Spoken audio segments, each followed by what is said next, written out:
उत्तरकाशी में संगमचट्टी क्षेत्र के भंकोली गांव में लड़की की संदिग्ध मौत मामले में एसआईटी की टीम जांच कर रही है और 4 सदस्यीय जांच टीम ने कंफलो गांव के होमस्टे में जाकर घटनास्थल और होमस्टे के सभी कमरों का बारीकी से निरीक्षण किया। साथ ही टीम ने गवाहों के बयान भी दर्ज किए हैं। आपको बता दें कि संगमचट्टी के एक रिजॉर्ट से लड़की का शव फंदे से लटका हुआ मिला था, जिस पर परिवार के लोगों ने इसे हत्या बताया था। वहीं पुलिस ने लड़की के पिता की तहरीर पर होमस्टे मालिक और उसके कुकमैन के खिलाफ हत्या का मुकदमा दर्ज किया है।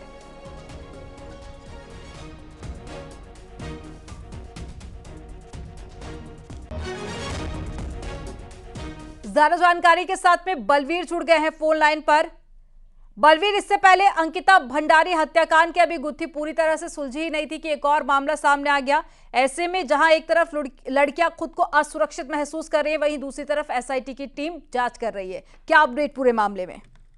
बिल्कुल, जिस तरह से अंकिता जो हत्याकांड सामने आया था उसके बाद लगातार आक्रोश देखने को मिला था और जिस तरह से ये जो प्रकरण फिर से सामने आया, खासकर यहीं 8 किलोमीटर दूर जो कफलों बेसिक रिजोर्ट पड़ता है, वहां पे ये घटना घटी, जिसके बाद से लगातार इस समय जो एसआईटी जो टीम है लगातार जांच में जुटी हुई है। जो साक्ष्य है वो जुटाए जा रहे हैं और हर पहलू पे गंभीरता से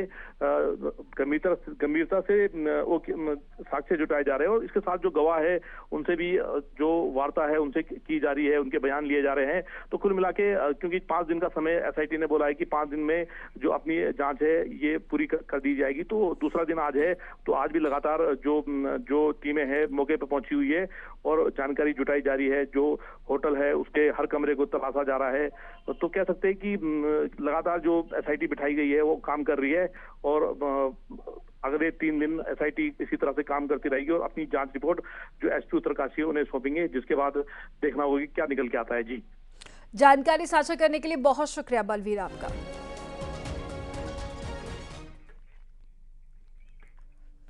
मुख्यमंत्री पुष्कर सिंह धामी ने मंगलवार को दिलाराम चौक पर बनाए गए 100 फीट लंबे राष्ट्रीय ध्वज स्मारक का ध्वजारोहण कर लोकार्पण किया। यह ध्वज स्मारक स्मार्ट सिटी प्रोजेक्ट के तहत में बनाया गया है। इस मौके पर शहरी विकास मंत्री प्रेमचंद्र अग्रवाल, मंत्री सुबोध उनियाल और सतपाल महाराज, विधायक खजान दास भी मौजूद रहे। इस मौके पर मुख्यमंत्री पुष्कर सिंह धामी ने कहा कि शहर के मुख्य मार्ग पर बनाया गया ध्वज स्मारक सभी को प्रेरणा देने का काम करेगा।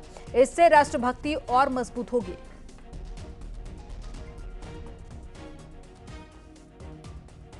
ये ऐसे स्थान पर लगाया गया है राजपुर रोड दिलाराम चौक के नजदीक, जहां से हमारा राष्ट्रपति जी का आसियाना भी इसके समीप है, राजभवन भी है, अन्य जो हमारे महत्वपूर्ण आने जाने का जो मार्ग है वह भी ये मार्ग है और साथ ही पूरे देश दुनिया से आने वाले लोग इस मार्ग से गुजरते हैं। ये सभी को प्रेरणा देने का काम करेगा और हमारी नई पीढ़ी को भी निश्चित रूप से इस ध्वज को देखकर प्रेरणा मिलती रहेगी, राष्ट्रभक्ति उनके अंदर और मजबूत होगी।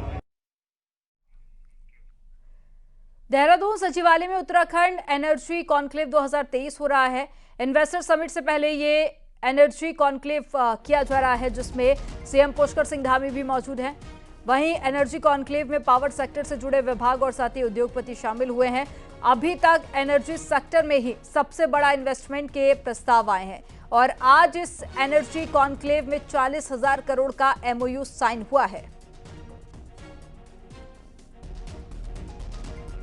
पर अपनी भविष्य की जो योजनाएं हैं उनके लिए यहाँ पर करार भी किए हैं, उसके लिए भी मैं आपको शुभकामनाएं देता हूँ। और एक बड़ा करार यहाँ पर 40,000 करोड़ रुपए का जो करार हुआ है, एक बड़ी राशि है और बड़ी संभावनाएं हैं। देखिए, 8 और 9 दिसंबर को इन्वेस्टमेंट समिट यहाँ पर आयोजित हो रही है और उसके उद्घाटन समारोह में माननीय प्रधानमंत्री जी हम सब के बीच में रहने वाले हैं। वह भी एक हम सब लोगों के लिए प्रेरणादायी और आगे के लिए ऊर्जा और काम करने के लिए हम सबका मार्गदर्शन भी उनके माध्यम से लगातार होता रहा है। राज्य सरकार 8 और 9 दिसंबर को आयोजित ग्लोबल इन्वेस्टर समिट की तैयारियों में जुट गई है। मुख्यमंत्री पुष्कर सिंह धामी का कहना है कि समिट उत्तराखंड के लिए काफी ज्यादा महत्वपूर्ण है। हमें समिट को लेकर बहुत उम्मीदें हैं। मुख्यमंत्री ने कहा कि राज्य में निवेश बढ़ेगा तो राज्य की आर्थिकी भी बढ़ेगी। हमारी कोशिश है कि हम ऐसे निवेशकों को प्राथमिकता देंगे जो अधिक से अधिक रोजगार भी पैदा करते हों। और सीएम ने कहा कि प्रधानमंत्री का हमें पूरा मार्गदर्शन मिल रहा है। उनके वाइब्रेंट गुजरात के मॉडल से प्रेरणा लेकर हम लोग डेस्टिनेशन उत्तराखंड के इस काम को कर रहे हैं।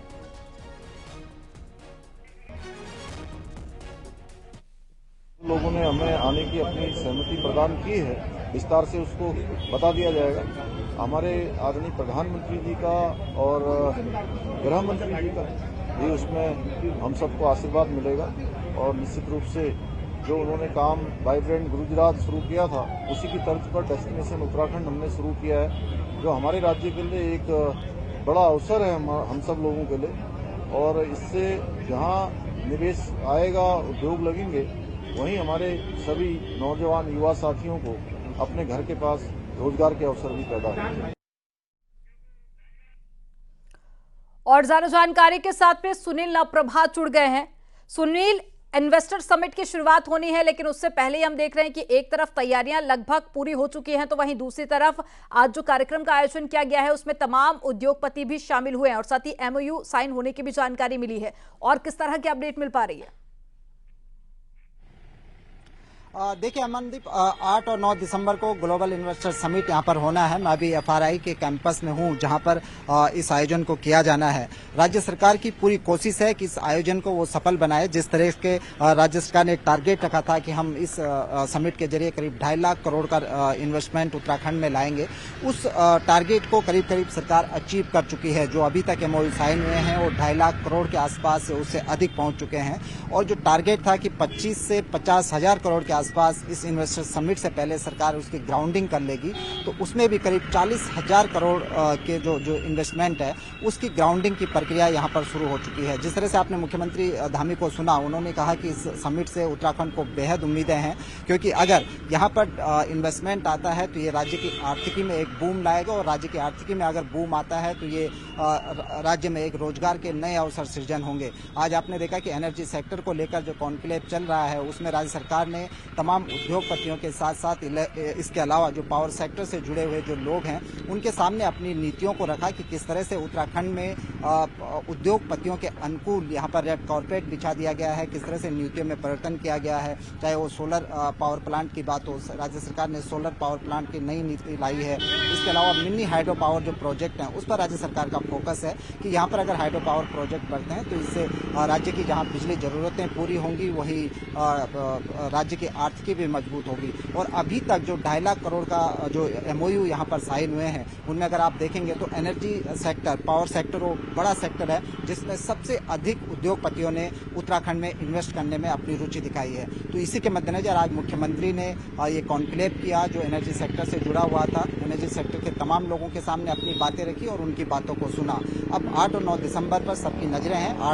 8 दिसंबर को यहाँ पर प्रधानमंत्री पहुंचेंगे और उसी की तैयारियां यहाँ पर लगातार जारी हैं। आप देख सकते हैं कि जो ये एफआरआई के कैंपस में जो ये भीड़ भाड़ और गाड़ियों की जो आप देख रहे हैं, ये तमाम उसी तैयारियों में जुटे हुए हैं कि किसी तरह से जो इन्वेस्टर समिट है उसको यहाँ पर भव्य और दिव्य बनाया जा सके। जी सुनील, 8 और 9 दिसंबर पर सभी की निगाहें टिकी हुई हैं। तस्वीरें हम देख रहे थे कि तैयारियां भी काफी जोरों पर चल रही हैं। ऐसे में क्या ऑफिशियल तौर पर या फिर सूत्रों के हवाले से जानकारी मिल पा रही है कि क्या कुछ स्केड्यूल रहने वाला है, क्या कुछ खास रहेगा 8 और 9 तारीख को? देखिए अमनदीप, अभी तक जो जानकारी आई है 8 दिसंबर को प्रधानमंत्री नरेंद्र मोदी यहां पर पहुंचेंगे और यहां पर सरकार और संगठन, बीजेपी की सरकार और संगठन की ओर से उनके भव्य एक ग्रैंड वेलकम की यहां पर तैयारियां की गई हैं। क्योंकि जिस तरह से 3 राज्यों में बीजेपी को यहां पर प्रचंड बहुमत मिला है, उसके ठीक बाद प्रधानमंत्री उत्तराखंड आएंगे। तो एक कोशिश है कि यहां पर प्रधानमंत्री का एक भव्य स्वागत किया जाए। जौलीग्रांट एयरपोर्ट से लेकर और एफआरआई के इस कैंपस तक करीब 30 से 35 किलोमीटर की यह डिस्टेंस है। वहीं दूसरे दिन जब 9 दिसंबर को जो इन्वेस्टर समिट होगा उसमें ये बहुत संभावना इस बात की है कि उसमें केंद्रीय गृह मंत्री अमित शाह यहाँ पर आ सकते हैं। अभी कुछ देर पहले यहाँ पर मुख्यमंत्री भी यहाँ पर पहुंचे थे, उन्होंने तैयारियों को जायजा लिया। बीजेपी के प्रदेश अध्यक्ष यहाँ पर पहुंचे हैं।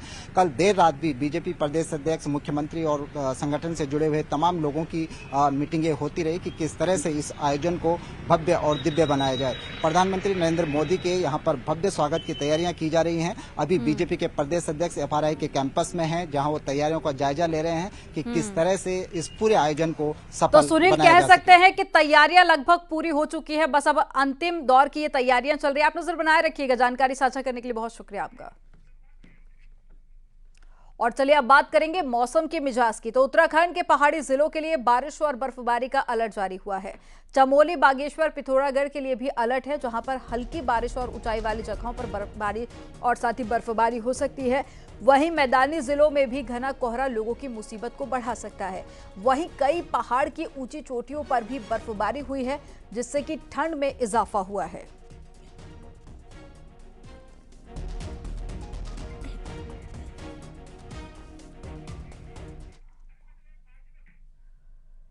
पिथौरागढ़ में मौसम के मिजाज में खासा बदलाव देखने को मिला। यहां पर चाइना बॉर्डर से सटे इलाकों में भारी बारिश और बर्फबारी हुई है।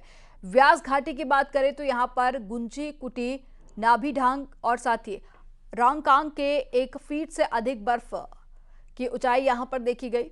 और भारी बर्फबारी के कारण बॉर्डर को जोड़ने वाली लिपुलेख रोड भी बंद पड़ी है, जिससे कि स्थानीय लोगों के साथ ही सुरक्षा बलों को भी दिक्कत हो रही है।